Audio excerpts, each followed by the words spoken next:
Captain stared at the tactical display on the bridge of Sentinel-9, and everything he saw told him the same terrible truth. They were going to lose.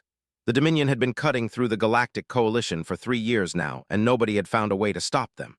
Not one single victory in 3 years. Every battle ended the same way. Ships would appear from nowhere, tear through defenses like they were made of paper, and vanish before anyone could fire back. The problem was simple but impossible to solve. Ships could phase between dimensions. They existed somewhere else in some other layer of reality and only became solid when they wanted to attack. Coalition weapons just passed through them like they were ghosts. Missiles, energy beams, kinetic rounds, nothing worked. They would phase in, destroy everything in sight, and phase out before the explosions even finished. Had watched 17 worlds fall. He had been there for 4 of them. Each time he had done everything right, followed every protocol, used every tactic in the book. Each time, thousands of people died while he watched, helpless. The nightmares were getting worse. "Captain, we have another update from intelligence," Lieutenant Amy Park said from her station. She was young, fresh from Earth's Naval Academy, and still had that sharp look in her eyes that came from believing you could win. Her that. "Let me guess," said, "New Haven is next on the list." Amy nodded, her face going pale. "Yes, sir. Scouts were detected at the edge of the system 2 hours ago. Intelligence thinks we have maybe 3 days before the main fleet arrives." 40 million people lived on New Haven. 40 million civilians going about their lives, working, raising families, having no idea that death was coming for them in 3 days. Sentinel-9 was the only defense station in orbit, and commanded it. He had 300 personnel, 12 defensive platforms, and absolutely no way to stop what was coming. "Get Commander Shaw up here," said quietly, "and contact Admiral she needs to know." Brandon Shaw arrived on the bridge first. He was the chief engineer, a technical genius who had saved their lives more times than could count. But even Brandon's brilliant mind had found no answer to the problem. He looked tired, like he had been up for days again.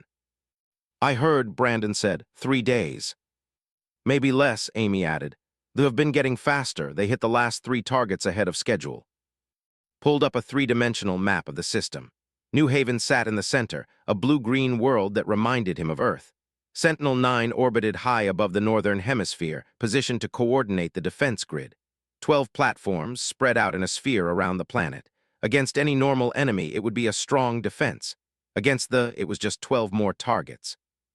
"There has to be something," Brandon muttered, more to himself than anyone else. "Some way to fight back, some weakness we haven't found yet." "We've been looking for 3 years," reminded him. "The best minds in the Coalition have been working on this. If there was a weakness, someone would have found it by now." The communication panel lit up with Admiral Lisa's face. She looked older than remembered, stress aging her faster than time. She was the supreme commander of Coalition forces, responsible for protecting hundreds of worlds. She had been losing that battle for 3 years. She said simply, "I just saw the report." "Yes, ma'am, New Haven is next." "I'm ordering full evacuation," Lisa said. "We can get maybe 10 million off-world before they arrive, the rest." She didn't finish, she didn't have to. "There has to be another option," said, hearing the desperation in his own voice. "We can't just abandon them." "If you have any ideas, I'm listening," Lisa replied. "But every plan we've tried has failed. We can't fight an enemy we can't touch." Amy had been working at her console, barely paying attention to the conversation. Suddenly she looked up, her eyes wide. "Captain, I found something." Turned to her, "What is it?" "I was searching through old classified files, looking for any experimental weapons projects that might help." Amy pulled up a document on the main screen. "I found this. Project Valiant. It was a human program from 15 years ago." Brandon moved closer to read it. "I've heard of this. They were building a quantum drive battleship, supposed to be revolutionary." "What happened to it?" asked. "It failed," Amy said. "Or at least everyone thought it failed. During the first test, something went wrong with the quantum drive. The ship became trapped in what they called a quantum-locked state.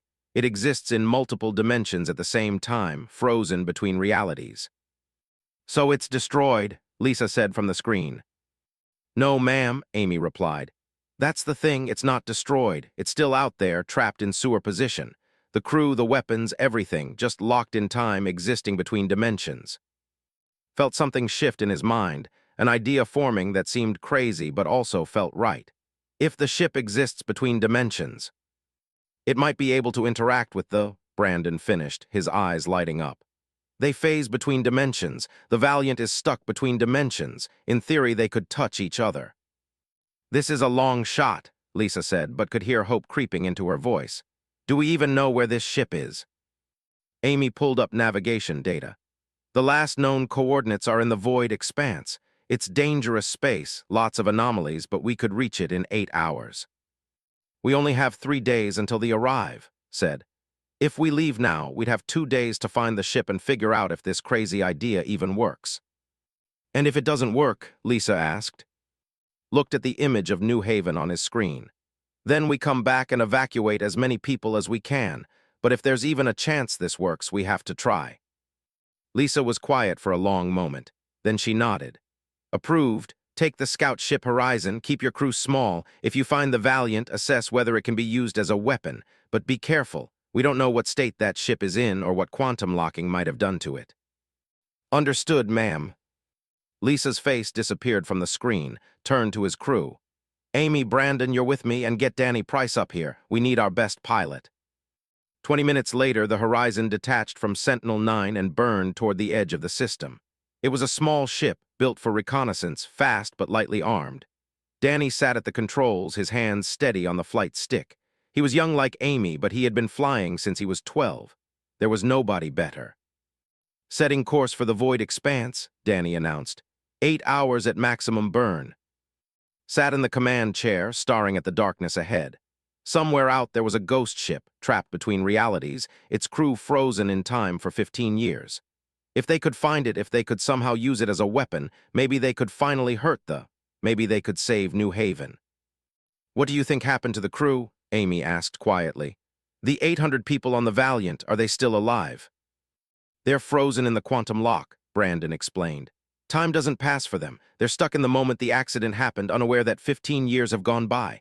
In a way, they're alive, but they're not conscious. They're not experiencing anything. Void Expanse lived up to its name. 8 hours after leaving Sentinel-9, the Horizon entered a region of space that looked like reality itself was broken. Space twisted in ways that made eyes hurt to look at. Sensor readings flickered and died, then came back showing impossible data. Brandon had warned them about this place, but seeing it was different. This whole area is full of quantum anomalies, Brandon said, studying his console. Old weapons tests, failed experiments, natural phenomena we don't understand. It's a mess. Can we still find the Valiant? Asked. Maybe. Normal sensors won't work here, but I can modify the scanner array to detect quantum fluctuations. If the ship is generating a strong enough signal, we should be able to pick it up. Amy worked alongside Brandon, adjusting frequencies and filtering out the background noise. Danny kept the Horizon steady, making small corrections to avoid the worst of the spatial distortions. An hour passed in tense silence. I've got something, Amy said suddenly. Large quantum signature bearing 273 Mark 15. It's massive, way bigger than any natural anomaly. That could be it, Brandon confirmed. The signature matches what a quantum-locked drive would generate. We're 20 minutes out. As they got closer, saw something that made his breath catch. Space ahead of them shimmered like heat rising from pavement. And in the center of the shimmer, something huge flickered in and out of existence. 1 second it was there, solid and real. The next second it was gone like it had never existed. The Valiant was enormous. It dwarfed the Horizon, easily 10 times larger. The battleship had the sleek, dangerous look of a predator. Weapons platforms covered its hull. Launch bays stood open, frozen mid-operation, and through the transparent sections of the bridge could see figures standing at their stations, completely motionless. It's beautiful, Amy whispered. It's impossible, Danny added. That ship shouldn't exist. It's breaking every law of physics I know. Brandon was working frantically at his console. The quantum lock is stable. The ship is trapped in sewer position, existing in multiple dimensions at once. We're only seeing the parts that overlap with our dimension. Can we board it? Asked. Yes, but it's dangerous. We need to match our quantum signature to the ship's. If we do it wrong, we could end up trapped in the lock with them. But you can do it. Brandon looked up and smiled. Probably. That's not reassuring, Danny muttered. It took 30 minutes to prepare.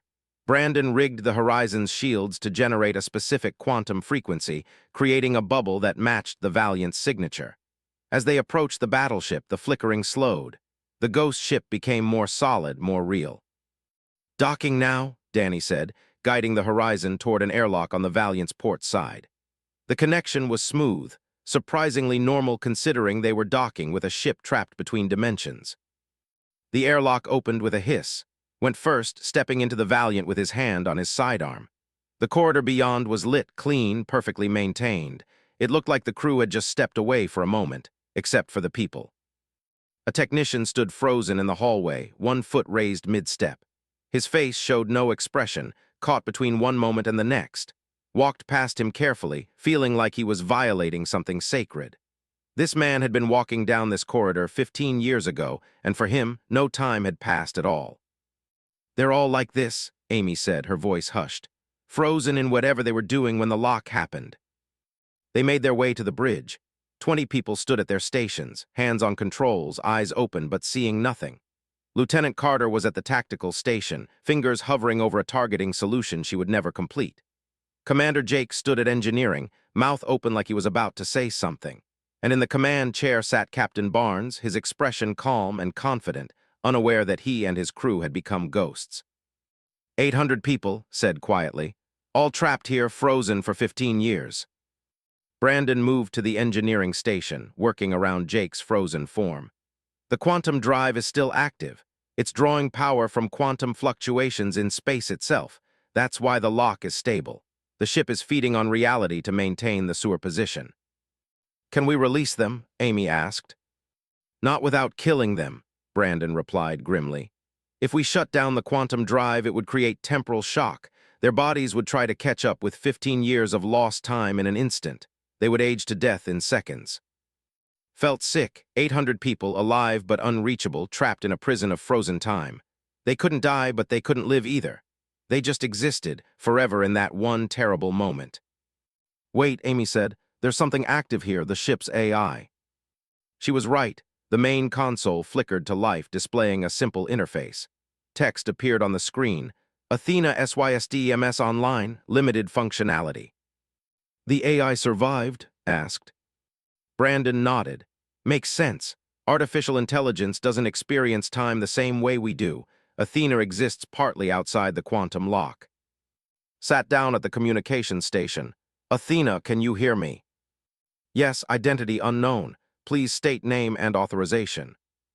"I'm Captain, Coalition Defense Force. We're here because we need your help." There was a pause longer than any computer should need. Then, "How long has it been?" "Since the accident, 15 years. I have been alone for 15 years. The crew is frozen. I can sense their emotions, but they cannot respond." Felt a chill. What emotions? Confusion, fear, determination. Captain Barnes was thinking about Earth's defense when the lock occurred. He was worried about a theoretical quantum-based threat. Amy leaned forward. "Athena, that threat is real now. An enemy called the is destroying coalition worlds. They use dimensional phasing. We can't fight them with normal weapons." "Dimensional phasing," Athena replied. "That is what the Valiant was designed to counter. Our weapons can target quantum anomalies." Brandon pulled up the weapons systems. "She's right. These quantum torpedoes and phase disruption cannons were built to fight enemies that exist between dimensions. If they are phase shifting, these weapons might actually work against them." "But can we control the ship?" asked. "Can we bring it into normal space long enough to fight?" "The quantum drive can be pushed," Brandon explained. "We can force the ship partially into our dimension for short periods, like opening a door, but it will strain the system and we can't do it for long." "How long?" "Minutes, maybe. Depends on how hard we push." Looked at Captain Barnes, frozen in his command chair, his face showing the determination Athena had described. Barnes had spent his career preparing to defend against quantum threats. Now that threat was real, and he was trapped, unable to fight. "We need to take control of the Valiant," said. "We need to use it as a weapon against the—" "That means leaving the crew frozen," Amy said quietly. "We would be using this ship while they stay trapped here." "I know," replied. Athena, what would Captain Barnes do? The AI was silent for a long moment. Then, Captain Barnes the military to protect people. His last conscious thought was about stopping a quantum threat before it could harm Earth. If he knew about the VRXIANS, he would want to stop them. Even if it meant staying in the quantum lock. Captain Barnes would sacrifice anything to save innocent lives. Stood up. Brandon, how long would it take to establish a control link between Sentinel-9 and the Valiant? 3 hours, maybe 4. I can create a quantum interface that lets us operate the ship remotely. Do it, Amy, study these weapon systems. Learn everything about how they work. Danny, get back to the horizon and prepare for departure. What about you? Amy asked. Looked around the bridge at the frozen crew who had been standing watch for 15 years without knowing it. I'm going to stay here a while longer. I need to think. The others left. Sat in silence with Captain Barnes and his crew. These ghosts the horizon burned back toward New Haven at maximum speed, pushing the engines past safety limits. Watched the tactical display as 12 warships materialized in orbit around the planet. They phased in like ghosts, becoming solid, their weapons already firing. Defense platforms exploded one after another, bright flashes against the darkness of space. We're still 6 hours out, Danny said, his knuckles white on the controls. By the time we get there. He didn't need to finish. Everyone on the bridge knew what would happen. They would destroy the defense grid, then begin orbital bombardment. 40 million people would die while raced home, unable to help. Brandon worked frantically at his console, finishing the control link to the Valiant. I need more time. The quantum interface is almost ready, but I need to test it before we can use it in combat. We don't have time for tests, said. How confident are you that it will work? 60%, maybe 70%. That's not good enough, Amy said, fear creeping into her voice. She was watching her home world die on the sensor feeds.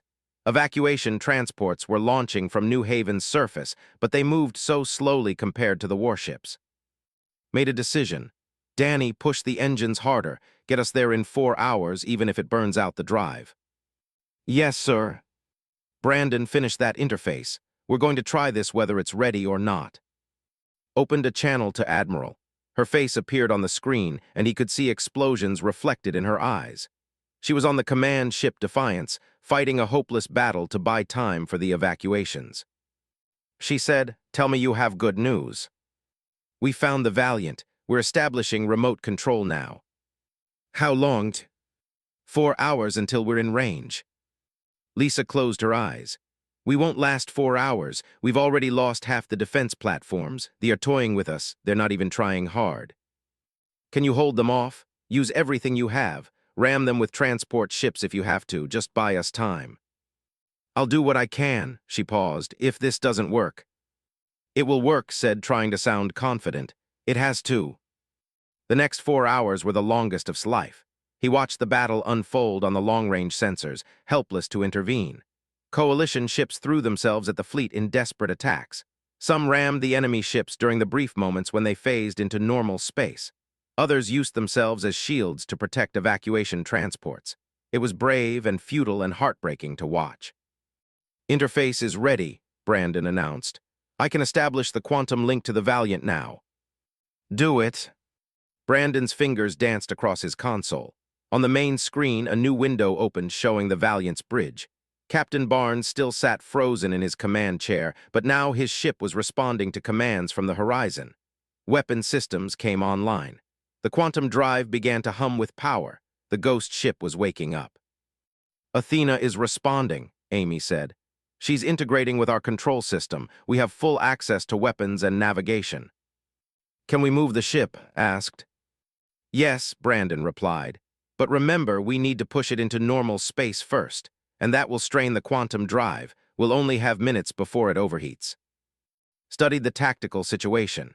They were concentrating their fire on Sentinel-9 now. The station where he had served for 3 years was being torn apart. He felt each explosion like a physical blow. Prepare to execute quantum push, ordered. Bring the Valiant into New Haven orbit. Brandon activated the sequence. The quantum drive responded, power surging through systems that had been frozen for 15 years. Space itself twisted around the Valiant. The ship began to phase shift, moving from its prison between dimensions toward normal reality. On the sensor display, something impossible appeared above New Haven. The Valiant materialized like a ghost made solid, its hull flickering between transparent and opaque. To the Coalition forces, it looked like a miracle. It looked like a threat. "We're in position," Amy reported. "All weapons are charged and ready." "Target the nearest cruiser," commanded. "Fire quantum torpedoes." Amy pressed the firing control. On the Valiant's bridge, Lieutenant Carter's frozen hand seemed to move, triggering the weapons she had been aiming for 15 years. Quantum torpedoes launched from the battleship's forward tubes, streaking across space in a cascade of blue-white light. The torpedoes hit the cruiser while it was phased, existing between dimensions. Normal weapons would have passed right through, but quantum torpedoes were different. They phase-matched with their target, following the enemy into whatever dimension they tried to hide in. The ship exploded. It was the first vessel destroyed in 3 years of war. The explosion was beautiful and terrible, and for a moment everyone watching forgot to breathe. "Target destroyed," Amy said, her voice shaking. "It worked, it actually worked." The fleet broke formation, confused and suddenly afraid. For 3 years they had been invincible. Now something had killed one of their ships, and they didn't understand how. "Athena is detecting multiple phase signatures," Brandon reported. "They are shifting deeper into alternate dimensions, trying to hide." "Can we follow them?" asked. "Yes," Athena's voice came through the speakers. "The Valiant can partially exist in multiple dimensions simultaneously. I can track their phase signatures." "Then hunt them down, all weapons free." The Valiant began to move through space in ways that understanding. It flickered between dimensions, appearing in multiple locations at once. Phase disruption cannons fired, their beams tracking enemies that normal sensors couldn't even detect. More ships exploded, their dimensional advantage turned into a liability against weapons designed specifically to counter it. Coalition forces, pouring fire into the confused enemy fleet. Admiral's ship led the charge, concentrating fire on vessels when they phased into normal space to attack. It still couldn't hurt them, but it kept them distracted while the Valiant did the real damage. "Quantum drive temperature is rising," Brandon warned. "We're pushing it too hard. I don't know how long it can maintain this state." Looked at the tactical display. 6 ships destroyed, 6 remaining, but more were coming. Long-range sensors showed 30 additional warships dropping out of hyperspace at the edge of the system. "Captain, we're detecting a transmission from the fleet," Amy said. "It's on an open channel." "Put it through." A harsh voice filled the bridge, speaking through a translator. "Attention Coalition forces. This is Admiral of the Dominion. You have accessed dimensional warfare technology. This changes the tactical situation." Grabbed the microphone. "This is Captain, you're losing. Leave New Haven now, or we'll destroy every ship you have." "Interesting," replied. "One ship against our fleet. Your confidence is admirable but misplaced. I am ordering concentrated fire on your quantum signature. Let us see how long your ghost ship survives." The remaining 6 ships in orbit turned as one, focusing all their weapons on the Valiant. Phase cannons fired, beams of energy that existed across multiple dimensions. They struck the battleship's quantum field and the whole ship shuddered. "Damage to the quantum containment system," Brandon reported. "They're disrupting our phase stability." Athena called out, "Can you compensate?" "Yes, but it will require more power from the quantum drive. Temperature will increase." "Do it, all weapons, return fire, destroy those ships." The Valiant unleashed everything it had. Quantum torpedoes and phase disruption cannons fired in a synchronized barrage. 2 more ships exploded, but the enemy fire was taking its toll. Warning lights flashed across every console. The quantum drive was overheating, its containment field weakening. "Critical temperature in 30 seconds, Brandon shouted. "We need to pull back into quantum lock now, or the drive will explode." Watch the tactical display. 4 ships remained in orbit, but 30 more were getting closer. They would arrive in 15 minutes. If the Valiant retreated now, the battle would be lost. But if they stayed, the quantum drive would fail and 800 people would die. On the screen showing the Valiant's bridge, Captain Barnes sat frozen in his command chair. Looked at that still face and tried to imagine what Barnes would do. Then he realized he didn't need to imagine. He already knew. All power to weapons, ordered. One final strike, we end this now. Captain, the drive can't take it, Brandon protested. I know, but those people on New Haven can't take another assault either. Athena, give me everything the Valiant has left. Every weapon on the Valiant fired at once. Quantum torpedoes streaked through space like falling stars. Phase disruption cannons created beams of pure dimensional energy. The battleship poured 15 years of stored power into a single devastating assault. The 4 remaining ships in orbit didn't stand a chance. The quantum weapons tore through their phase shields, following them into whatever dimension they tried to hide in. 3 ships exploded instantly. The 4th managed to fire one last desperate shot before it, too, was consumed by blue fire.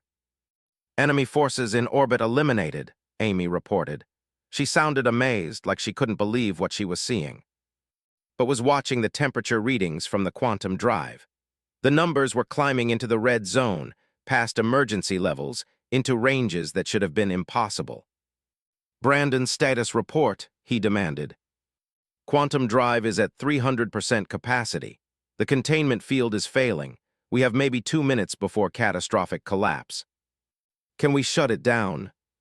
Not anymore. It's generating too much power. The only way to stop it now is to let it burn out. On the tactical display, the 30 reinforcement ships were getting closer. They would arrive in 10 minutes. Did the math in his head.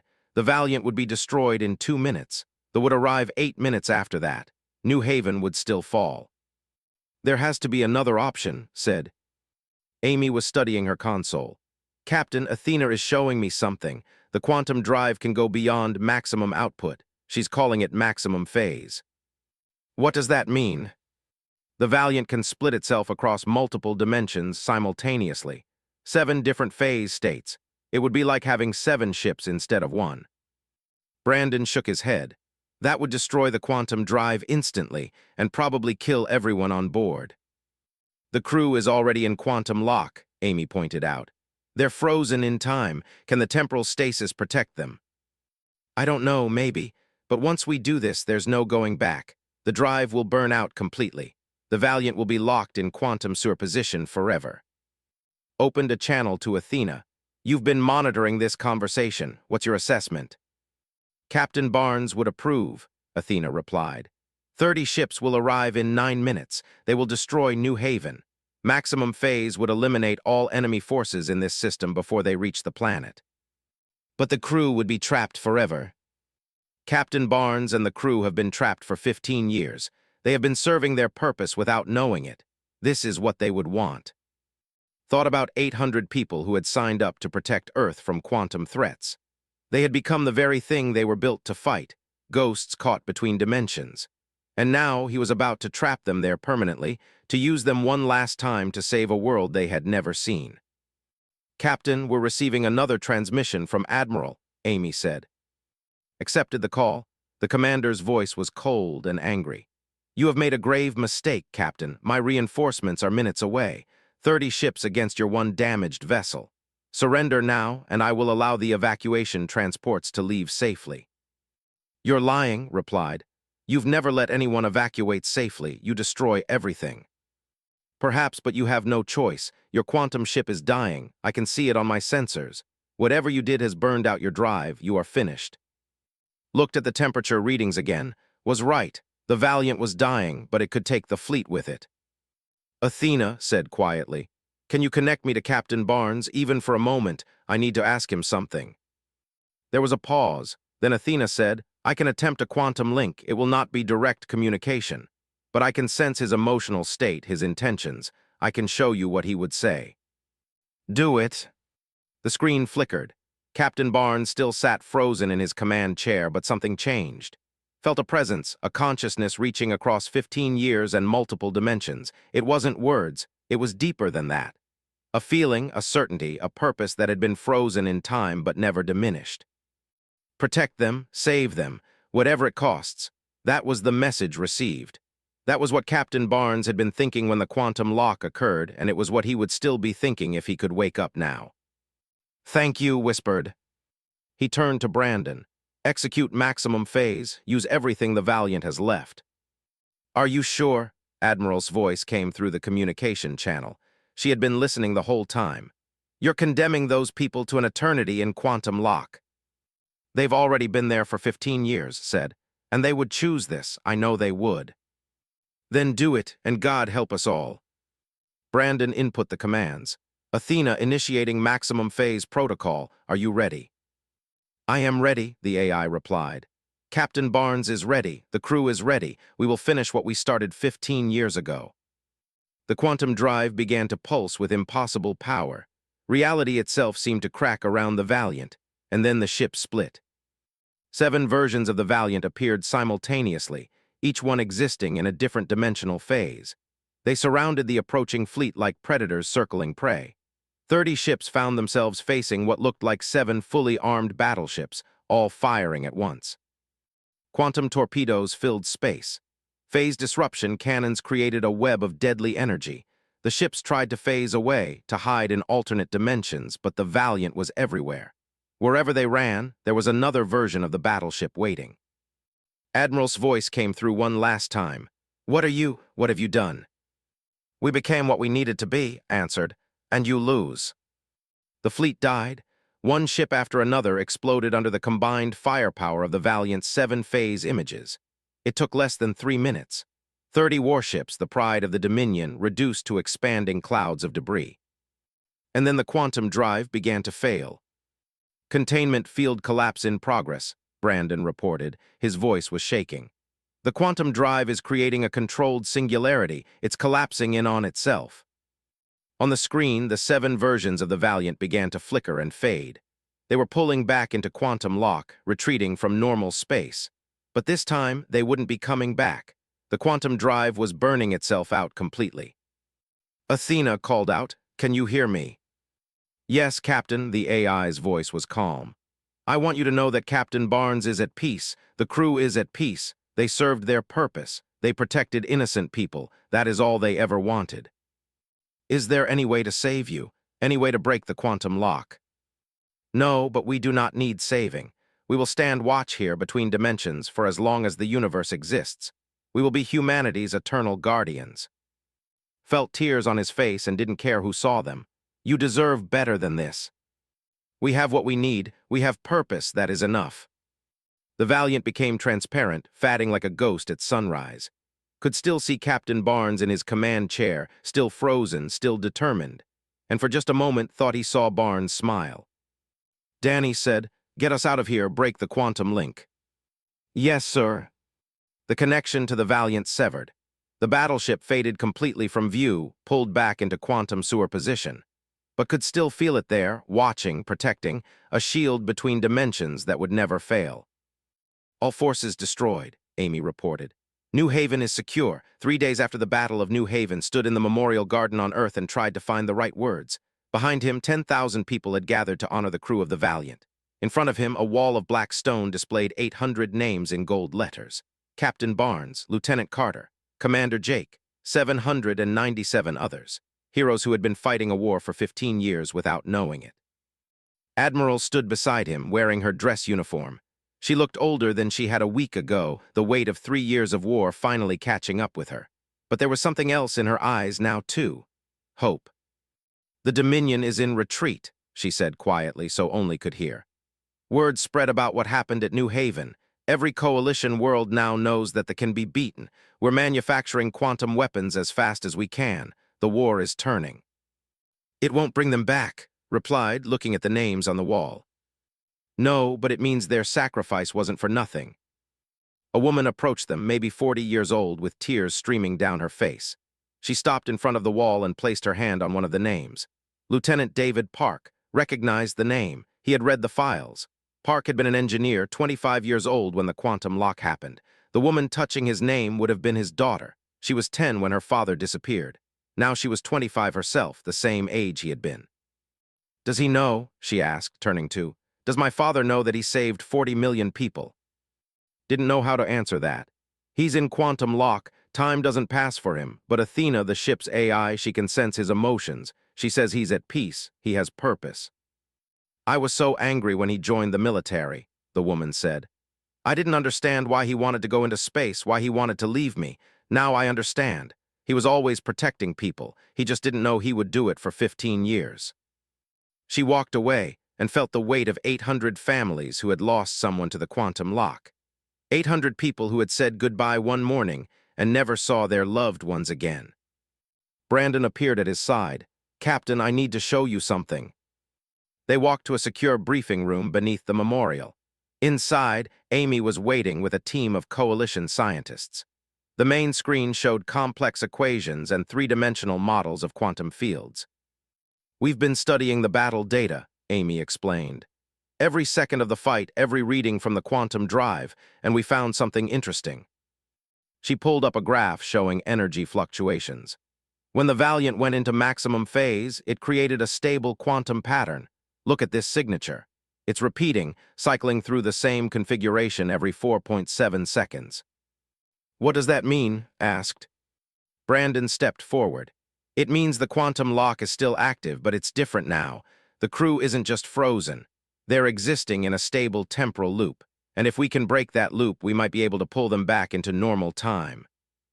Felt his heart beat faster. "You're saying we can save them?" "I'm saying it might be possible. We need to research quantum temporal mechanics, develop new technology, test theories that don't even exist yet. It could take years, maybe decades, but it's not impossible anymore." Over the next 6 months, watch the war change. The Coalition reverse-engineered quantum weapons based on the Valiant's technology. Ships were retrofitted with phase disruption cannons. New missiles were developed that could track enemies across dimensional barriers. The who had been unstoppable for 3 years found themselves fighting a losing battle. Was there when the Dominion sent peace negotiators to the Coalition capital. Admiral, who had led the attack on New Haven, stood before the Galactic Council and admitted defeat. "We believed ourselves superior," said.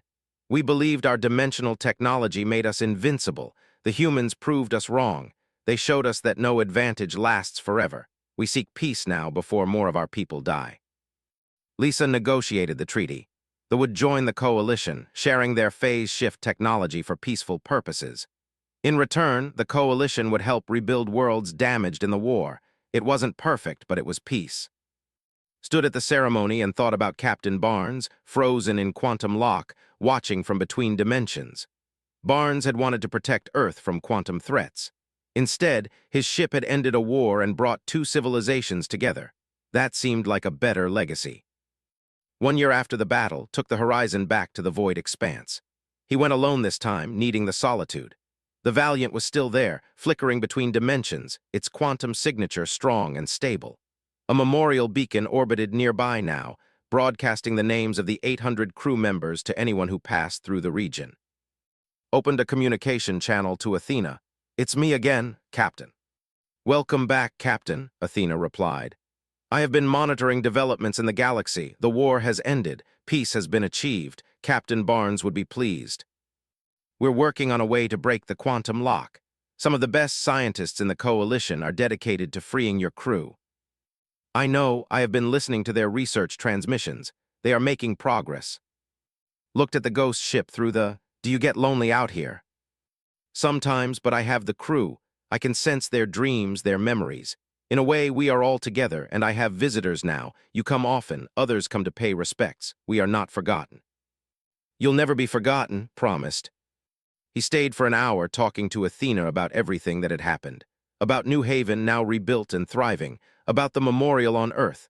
About the research teams working on temporal mechanics. When he finally left, he felt lighter somehow. Less guilty. 10 years passed, rose to admiral rank. Brandon became the director of the Coalition's Quantum Research Institute.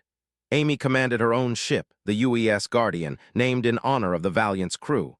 Danny trained a new generation of pilots, teaching them about the ghost ship that saved the galaxy. The research continued. Slowly, painfully, scientists learned how to manipulate quantum temporal loops. They built experimental devices that could stabilize time fields. They failed hundreds of times, but they never stopped trying. Brandon called late one night. "We're ready. We think we can break the loop." 2 days later, stood on the bridge of a research vessel orbiting the Valiant. 20 ships surrounded the ghost battleship, each one equipped with temporal stabilizers. Scientists from a dozen species worked together, coordinating the most complex rescue operation in galactic history. Initiating temporal stabilization sequence, Brandon announced. If this works, the quantum loop will break. The Valiant will begin to phase fully into normal space. And if it doesn't work, Amy asked, then we try again and again until we get it right. The temporal stabilizers activated. Energy beams reached out from 20 ships, touching the Valiant's quantum field. The battleship flickered, its phase rate slowing. Slower, slower. And then it became solid. For the first time in 25 years, the Valiant existed completely in normal space. No flickering, no phasing, just a ship real and present and here. On the bridge, Captain Barnes moved. His hand, frozen for a quarter-century, came down on the console. His eyes, which had been staring at nothing, focused on his surroundings. His mouth, caught mid-word, finished the sentence he had started 25 years ago. Quantum drive is unstable. Recommend immediate shutdown. He blinked, looked around, saw his crew moving, waking from their frozen sleep, saw the date on his console and realized how much time had passed. "This is Captain Barnes of the UES Valiant," he said slowly. "Can anyone hear me?" Grabbed the communication panel. "Captain Barnes, this is Admiral Coalition Defense Force. Welcome back." Barnes looked confused, overwhelmed, but also relieved. "How long?" 25 years, but there's a lot to tell you. You're a hero, Captain. You and your crew, you saved the galaxy." On the Valiant's bridge, 800 people were waking up. Some were crying, some were laughing, all of them were free. Watched through and finally let himself believe it. They had done the impossible. They had won a war that couldn't be won, and they had brought home the ghosts who made victory possible. The Valiant's crew would need time to adjust. 25 years had passed, the galaxy had changed, but they were alive and they were home, and that was enough. Captain Barnes appeared on the main screen. He looked tired but grateful. "Admiral, I need to ask, what happened to the people we were protecting, the colony world we were defending?" "New Haven is safe," told him. "Because of you. 40 million people are alive because you and your crew stood watch between dimensions." Barnes smiled. It was the same smile had imagined on that frozen face so long ago. "Then we did our job." "You did more than that," replied. "You changed everything. Welcome home, Captain, welcome home." On the planet below, 40 million people were safe. They would never know about the 800 ghosts who saved them. They would never understand the sacrifice that had been made. But would remember. He would make sure everyone remembered. "Understood," Athena replied, initiating maximum output. The quantum drive screamed with power, pushing the Valiant deeper into normal space than it had been since the accident. The ship became fully solid, fully real, for the first time in 15 years. And then it fired. O had accidentally become humanity's last weapon. Outside, space flickered and twisted. Time meant nothing here. Pulled up the ship's logs and began to read, learning about the people who had become prisoners of quantum physics. 3 hours later, his communicator buzzed. "Captain, we have a problem," Danny said, his voice tight with fear. "Ships just entered the New Haven system. They're not waiting 3 days. They're attacking now." "That sounds like a nightmare," Danny said. Thought about 800 people, trapped forever in a single frozen moment, and wondered if using them as a weapon would make him a hero or a monster. But then he thought about 40 million people on New Haven, about to die because nobody could fight the... "Let's find the ship first," said. "Then we'll worry about the rest." The horizon flew on into the dark, chasing a ghost and a desperate hope.